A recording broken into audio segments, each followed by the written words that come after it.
Thank you for that kind introduction. It is an honor to represent California's 3rd District. Mr. Speaker, today I'd like to raise an important issue regarding aid for my constituents harmed in the Calder fire, which I had the chance to discuss with President Biden yesterday. The Calder fire tore through El Dorado, Alpine, and Amador counties in August of 2021. Grizzly Flats, the community of Grizzly Flats was leveled. 800 homes were destroyed, and with 20,000 residents under mandatory evacuation orders, further devastation was only narrowly avoided. Americans may remember the surreal images of ski slopes set aflame, smoke billowing from the foothills, and ash raining down on cities across the Sacramento Valley. Entire communities in the Lake Tahoe area had their survival hanging on a razor's edge and could well have been consumed by the flames if not for the heroics of our first responders. By the time the blaze was extinguished, it ranked among the most destructive fires in California's recorded history.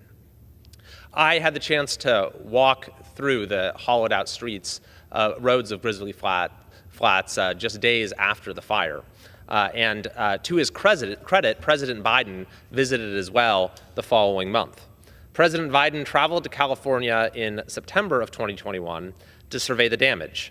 After landing at Mather Airport, President Biden joined Governor Newsom, California Office of Emergency Services Director Mark Ghilarducci, and other state and federal officials for an aerial tour of the smoldering remains of Grizzly Flats and the surrounding area. After landing, OES Director Ghilarducci thanked President Biden for the relief that had been provided to victims of the recent Dixie and River fires and the relief that would soon be provided for victims of the Calder fire. At that point, President Biden interjected. He said, quote, "We're going to take care of them. There's a lot we can do, and it starts off being a federal responsibility, in my view." These are President Biden's words as he was present shortly after the fire. We're going to take care of them.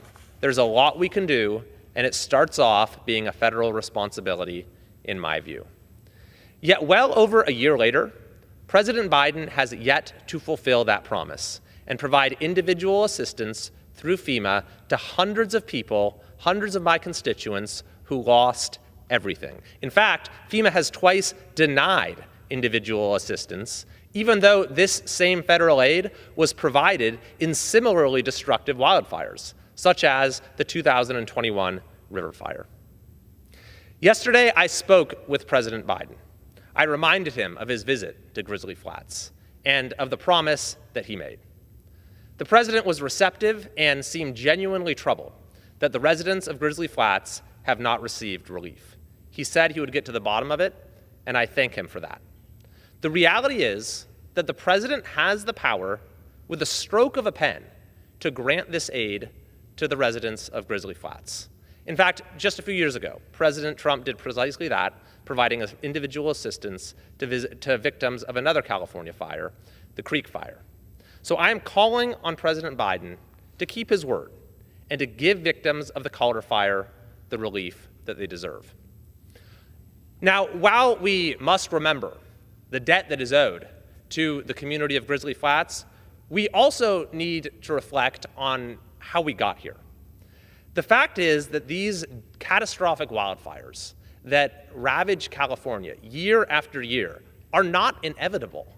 They are a direct result of failed policies and of neglect. And Grizzly Flats is a perfect example. The United States Forest Service actually had a fire mitigation plan that was announced in 2013 that would create a 15,000-acre fuel reduction buffer east and south of Grizzly Flats. Now, although that project began in 2014 and was scheduled to be completed by 2020 before the fire, it became mired in delays, and by the time of the fire in 2021, only 14% of the work had been done. By the way, the Forest Service exaggerated this, overstated the amount of work that had been done, claimed that it was twice that, and it took an investigation by Capitol Public Radio to reveal the truth. Wildfire experts believe that if the project had been completed on schedule, it could well have saved Grizzly Flats. A key architect of the mitigation project, former El Dorado National Forest District Director Dwayne Nelson, said that if the project had been completed, there would have been a high probability that Grizzly Flats would not have burned in the Cowder fire. He continued, it could have meant survival. So even though the damage was caused in part by federal negligence, we still have not gotten federal aid. That's what makes this such a bitter pill to swallow for my constituents, that it was neglect on the part of the federal government that led to the fire, and then after the fire, the promises of the federal government for relief have gone unfulfilled.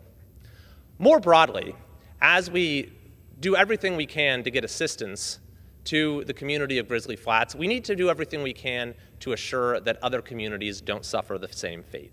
And this means taking the simple, scientifically backed steps that we know reduce the risk of wildfires, actively and responsibly managing federal forests, clearing underbrush and dead trees that serve as ladder fuels, conducting controlled burns, selectively harvesting mature trees for logging to ensure healthy forest density. So those are just the beginning of the steps that we can take to make sure that this doesn't keep happening again and again. And I'm calling on all of us to work together across the aisle to take the steps to do the work that needs to be done. And in the meantime, I'm calling on the president to please, today, tomorrow, as soon as he possibly can, with the stroke of a pen, make good on his promise and give the residents of Grizzly Flats the relief they deserve. Thank you, and I yield.